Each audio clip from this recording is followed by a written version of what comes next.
Hello everyone, plasma institute ગોધરામાં તમારું સ્વાગત છે.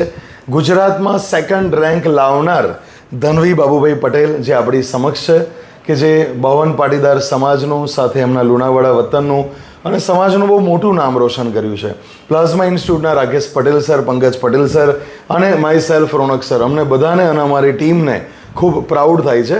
ધનવી બેટા, આપણું એક ઇન્ટેન્સ છે કે તારી સાથે આવતા વર્ષે અમે ગુજરાતમાં 5 સ્ટુડન્ટ ટોપ 10માંથી લાવીશું, પણ એના માટે તારા વિચારો અમારા 10માના ભણતા બાળકોને આપવા જરૂરી છે. તો તે કઈ રીતે મહેનત કરી બેટા? 10મા ધોરણમાં કેટલા કલાકનું તારું રીડિંગ હતું? 9 to 10 hours. Okay, good. 9 થી 10 કલાકનું રીડિંગ હતું બેટા. આ બહુ શીખવા જેવી વસ્તુ છે. અને તું રીડિંગ કરતી હતી, એમાં કઈ કઈ ચેલેન્જીસ તારી સામે આવતી હતી? અમુક રિવિઝન વધારે વાર કરવું પડે એસએસ જેવા સબ્જેક્ટમાં. Okay, fine. એસએસ જેવા, સાયન્સ જેવા સબ્જેક્ટમાં જે રિવિઝન વધારે કરતું હોય છે, એક્ઝેક્ટલી સાચી વાત છે.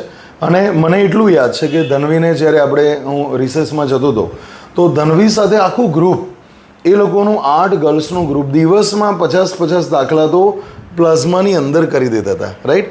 ફિઝિક્સમાં પણ એ લોકો એકબીજાને એટલું બધું શેરિંગ કરતા હતા, કેમ કે અમે ઓલવેઝ છોકરાઓને રિસેસમાં પણ વિઝિટ કરીએ કે બેટા શું લાવો છો, એક્સ્ટ્રા હેલ્ધી નાસ્તો લાવજો, જમવાનું લાવજો. ત્યારે મેં જોતો હતો કે એ લોકો એકબીજાનું શેરિંગ, એટલે ગ્રુપ જોઈશે.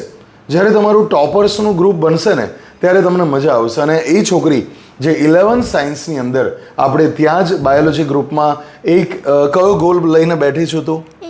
હવે એમ્સનો ગોલ બોલવું જેટલું ચેલેન્જિંગ છે એટલું પતાવવું ચેલેન્જિંગ છે. અને મને વિશ્વાસ છે કે આ છોકરી એમ્સનો ગોલ બનાવીને રહેશે. અને એ લોકોનું 10 જણનું ગ્રુપ જે એમ્સનો ગોલ બનાવીને બેઠો છે, અને એના જ ક્લાસમેટ જે આપણે ત્યાં ભણ્યા એ લોકોના પણ 99% આવેલા છે. અને એ પણ મેથ્સની અંદર, જેડબલની અંદર અમારો એક આઈઆઈટીનો ગોલ લઈને બેઠા છે. અને આ અરસે મારી ઈચ્છા છે કે એના મમ્મીને એક ક્વેશ્ચન પૂછવું કે મેડમ, એને ઘરે ક્યાંય લડવું પડતું હતું, કહેવું પડતું હતું? ના, કોઈ દિવસ એવું નહીં કહ્યું કે વાંચવા બેસે, એમ તો નહીં કહ્યું, પણ એની જાતે જે સ્કૂલમાં કરાવે એ રિવિઝન એની જાતે જ કરી લીધી. ઓકે, વગર ટ્યુશને ગયેલી છોકરી છે જે આપણે ડિક્લેર કરેલું છે. તો આજે એના પેરેન્ટ્સને જ પૂછીએ, મેડમ ક્યાંય એ ટ્યુશન કે એને એક્સ્ટ્રા કોચિંગની કોઈ જરૂર પડી પ્લાઝમા સિવાય? કોઈ દિવસ ટ્યુશનમાં ગઈ જ નથી એ. ઓકે, તમને અહીંયા રિઝલ્ટ અમારા દરેક સબ્જેક્ટનું સંતોષકારક મળ્યું? હા, દરેક સબ્જેક્ટનું ઓકે, સંતોષકારક. ક્યાંય ઓનલાઈન કેમ ભણતી હતી? ના, કોઈ જગ્યાએ ઓનલાઈન નહીં, ટ્યુશન નહીં. Very good. No. એટલે આ જ અમારી એક કહેવાની ઈચ્છા છે કે ઘણીવાર તમે પંચમહાલ ફર્સ્ટ લાવી દો છો, તો એમાં શું ધાડ મારી? પંચમહાલ ફર્સ્ટ લાવવું ઇઝી છે, તમારા 3 સબ્જેક્ટમાં 100 લાવવા ઇઝી છે, પણ ગુજરાતમાં સેકન્ડ લાવવું ને, એના માટે તમારે ડેડિકેટેડ કામ આપવું જરૂરી છે. અને આ ડેડિકેશન એનું તમને જોવા મળશે. એના પપ્પા સાથે આપણે વાત કરીએ. સાહેબ, ધનવીને ક્યારે લડવું પડ્યું છે ખરું? ના, ક્યારેય નહીં. એનું ઘરે બિહેવિયર કેવું હોય છે? શાંત મગજ હે ને? Great great. અને એક પિતા તરીકે આપણને બહુ મોટું પ્રાઉડ થતું હોય છે હા. કે જ્યારે તમારા સમાજમાં તમે કઈ રીતે સેલિબ્રેશન કર્યું એના માર્ક્સનું, ગુજરાત સેકન્ડનું સમાજમાં? હા, બધે મીઠાઈ વેચીને. ઓકે, celebrate સરસ. કરી. આખા સમાજમાં? હા, આખા. ના, ઓકે ઓકે. ગામમાં? ગામમાં રિશ્તેદારો. Okay okay. જો ટૂંકમાં રિશ્તેદાર. તમારું ફેમિલી બહુ હેપી હા. ફીલ કરતું હશે. Happy feel કરે. ઓકે, એના મામા પણ છે હા. ચેતનભાઈ, આપણે એમને પણ પૂછીએ કે તમારું વતન કયું ધનવીને? મહેતાના ચાકલિયા. ઓકે, મહેતાના ચાકલિયા. તો ત્યાં અને તમારા સમાજમાં અને ફેમિલીમાં આના લીધે બીજા કેટલા બાળકો ઉત્સાહી બન્યા? અરે બીજે આગળ મોટી મોટી સ્કૂલોમાં જે 4.5 લાખવાળી ફીવાળી સ્કૂલોને રિઝલ્ટ ન થાય તો ધનવીનું ઉદાહરણ આપે બધા કે ખરેખર અમે બધાએ ભૂલ કરી એમ તો આગળ મૂક્યા, બરોડા મૂક્યા બધા.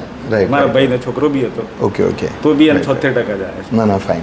એટલે આ તમે કીધું કે ઘણીવાર શું છે, એ ક્રેઝ છે.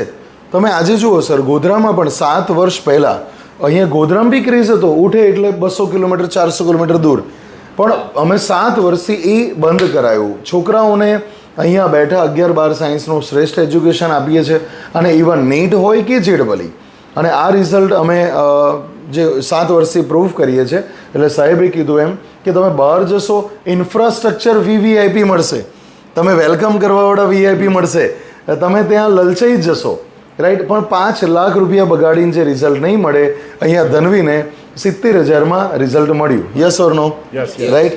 ઓકે ધનવી, તારા 11-12 સાયન્સના ફ્યુચર માટે અને પ્લાઝમા ઇન્સ્ટિટ્યૂટ તરફથી બેસ્ટ વિશિસ છે.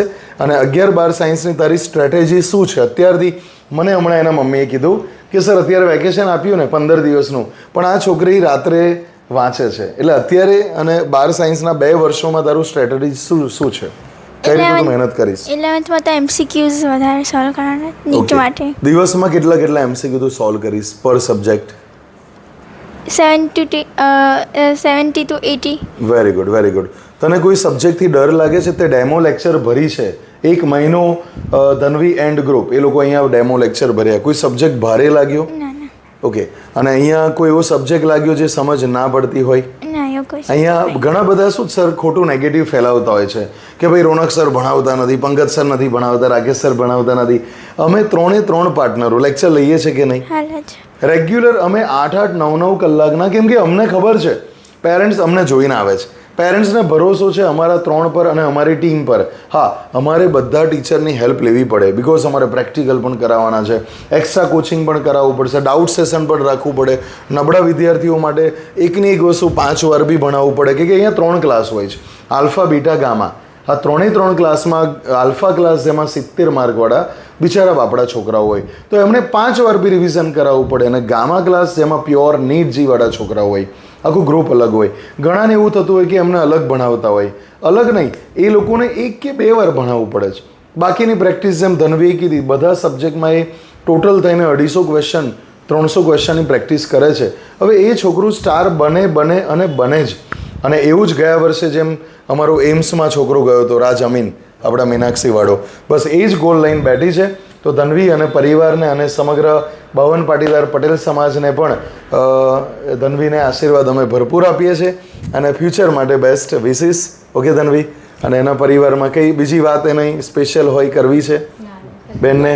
સાહેબ તમારે? ઓકે, ચલો તમારો ખૂબ ખૂબ આભાર. અને પ્લાઝમા ઇન્સ્ટિટ્યૂટના 3 પાર્ટનર સાથે આખી 37 જણની ટીમ વતી congratulation. Thank you so much. Thank you.